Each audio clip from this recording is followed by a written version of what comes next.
Fala galera, bom dia, boa tarde, boa noite, boa madrugada. Sejam bem-vindas, sejam bem-vindos ao Arete Jus. Está começando mais um episódio e hoje nosso convidado especial é o informativo número 1080 do Supremo Tribunal Federal e seus destaques. Galera, esse informativo foi publicado dia 3 de fevereiro de 2023.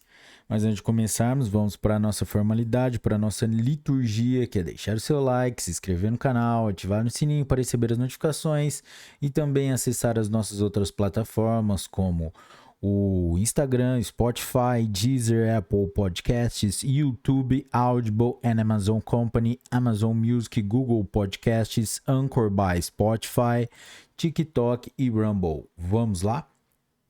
Direito constitucional. Administração pública e seus princípios constitucionais explícitos. Planejamento orçamentário, direito administrativo, responsabilidade fiscal, transparência, acesso à informação. Orçamento secreto.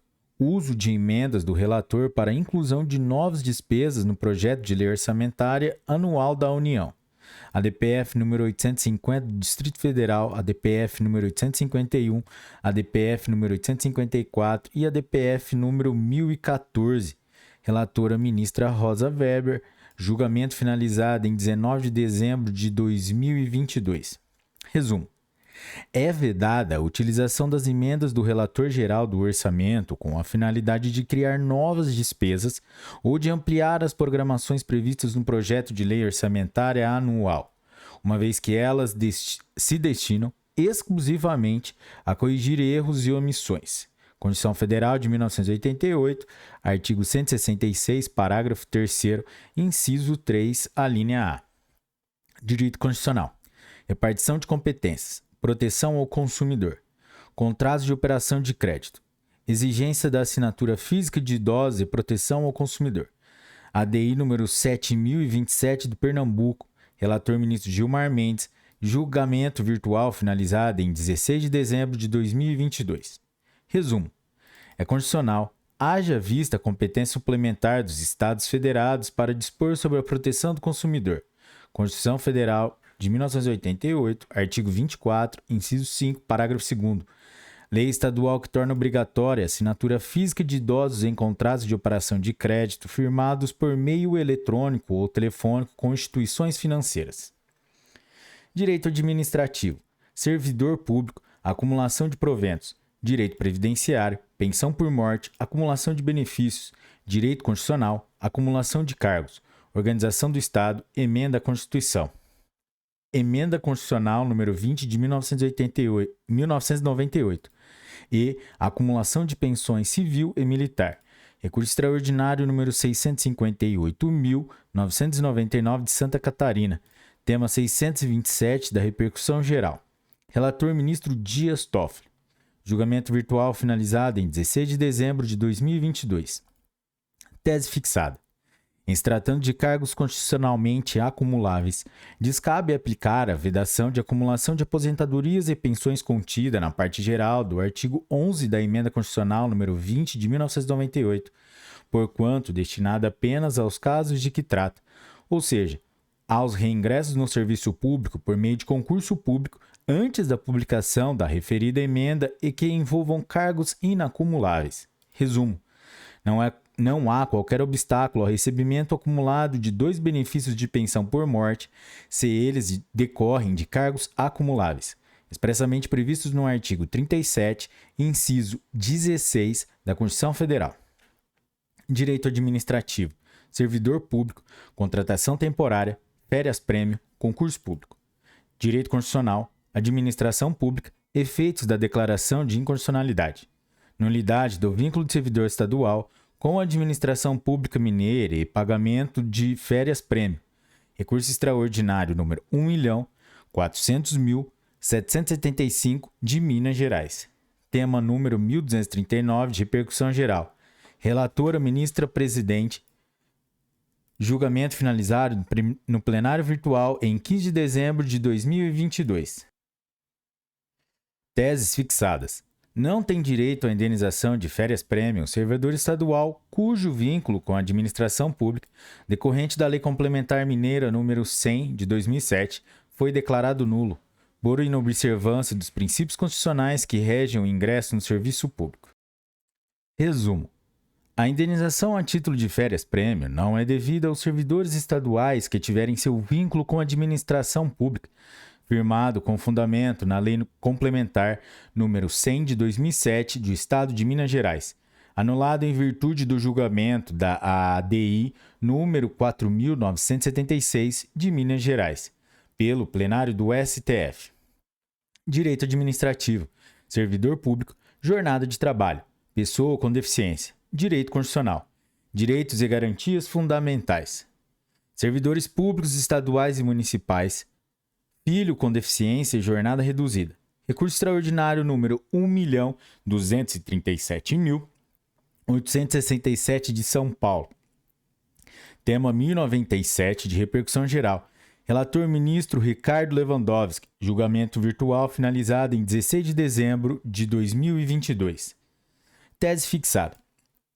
Aos servidores públicos estaduais e municipais é aplicado, para todos os efeitos, o artigo 98, parágrafo 2º e parágrafo 3º da Lei 8.112 de 1990.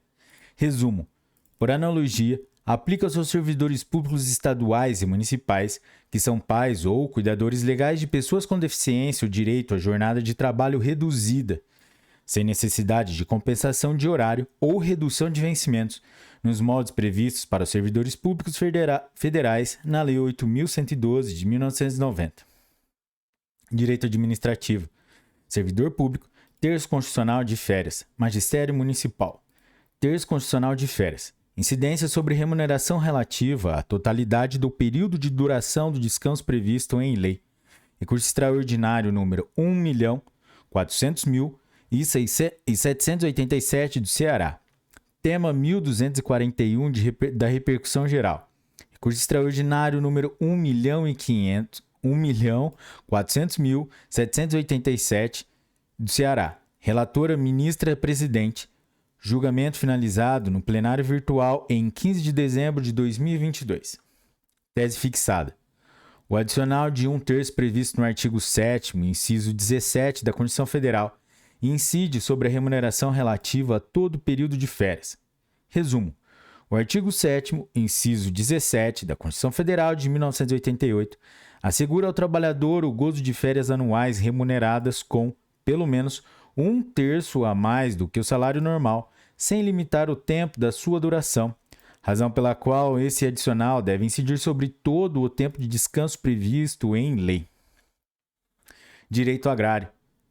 Política agrícola, agricultura familiar, programas assistenciais, fomento emergencial. Direito constitucional, direitos e garantias fundamentais, processo legislativo, veto presidencial.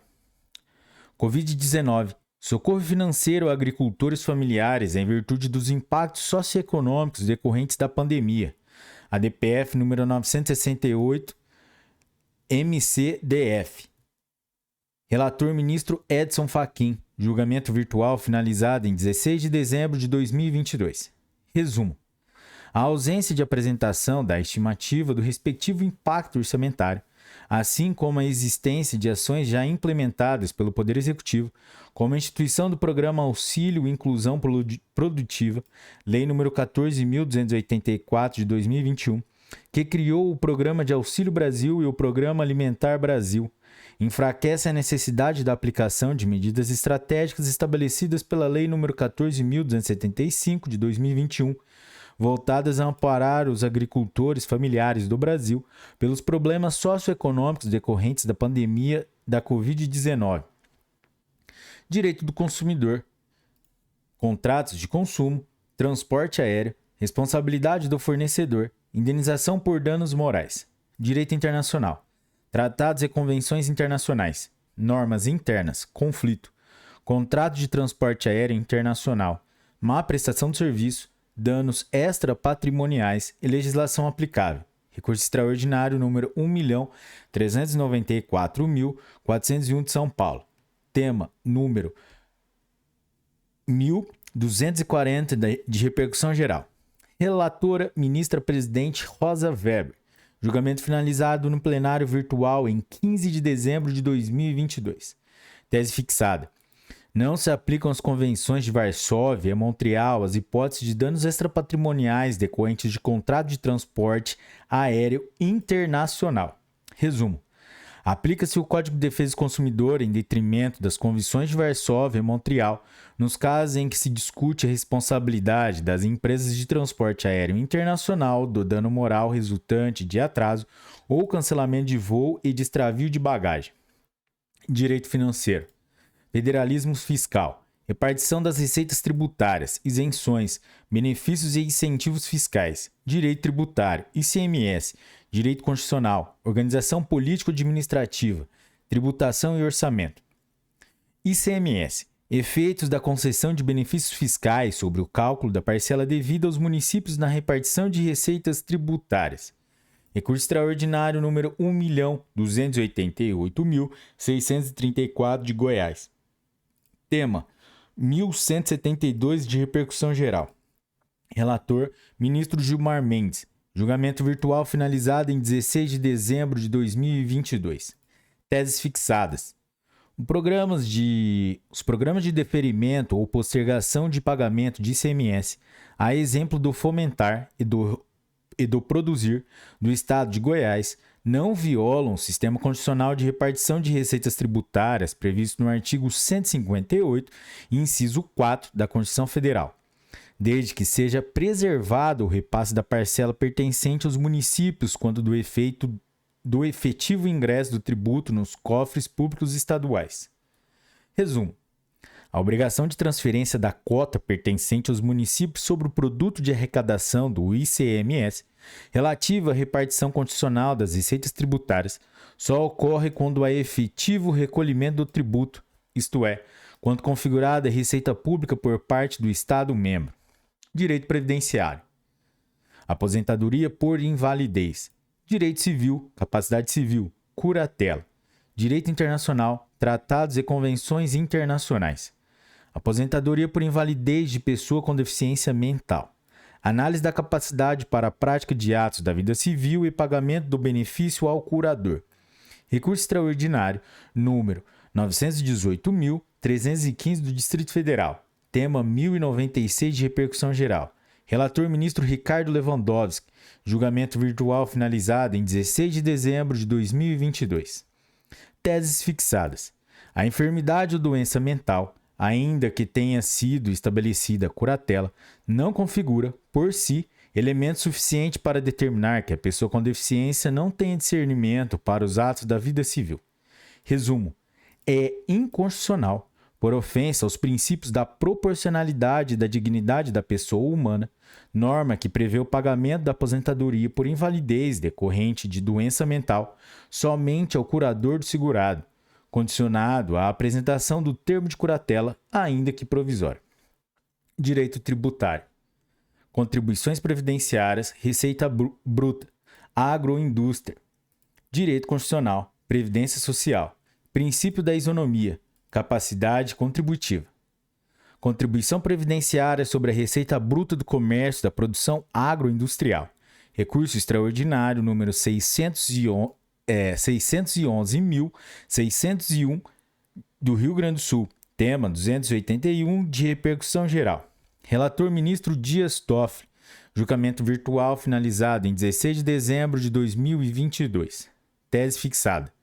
É condicional ao artigo 22A da Lei 8.212 de 1991, com a redação da Lei 10.256 de 2001, no que instituiu contribuição previdenciária incidente sobre a receita bruta proveniente da comercialização da produção, em substituição ao regime anterior da contribuição incidente sobre a folha de salários. Resumo. É condicional ao artigo 22A da Lei 8.212 de 1991, que prevê a contribuição das agroindústrias à Seguridade Social incidente sobre a receita bruta proveniente da comercialização da produção, em substituição às contribuições sobre a folha de salário de que tratam os incisos 1 e 2 do artigo 22 da mesma lei. Direito tributário. Contribuições sociais, Senar, base de cálculo, folha de salários, receita bruta. Direito constitucional, ordem social, sistema tributário nacional. Incidência da contribuição destinada ao Senar sobre a receita bruta da comercialização da produção rural. Recurso extraordinário número 816.830 de Santa Catarina. Tema de repercussão geral número 801. Relator ministro Dias Toffoli. Julgamento virtual finalizado em 16 de dezembro de 2022. Tese fixada. É constitucional a contribuição destinada ao Senar incidente sobre a receita bruta da comercialização da produção na forma do artigo 2º da Lei 8.560 de 1992, com as alterações do artigo 6º da Lei 9.505 de 1997 e do artigo 3º da Lei 10.256 de 2001. Resumo. É constitucional, pois preservada sua destinação ao Sistema S, configurando pleno atendimento ao critério da pertinência entre o destino efetivo do produto arrecadado e a finalidade da tributação. A incidência da contribuição destinada ao Serviço Nacional de Aprendizagem Rural, Senar, sobre a receita bruta proveniente da comercialização da produção rural. Galera, é isso aí. Chegamos ao final de mais um episódio. E se você chegou até aqui e curtiu os destaques do informativo número 1080 do Supremo Tribunal Federal, deixe o seu like, se inscreva no canal e ative o sininho para receber as notificações e não se esqueça de compartilhar com seus melhores amigos. Galera, é isso aí. Bons estudos, um forte abraço e tchau!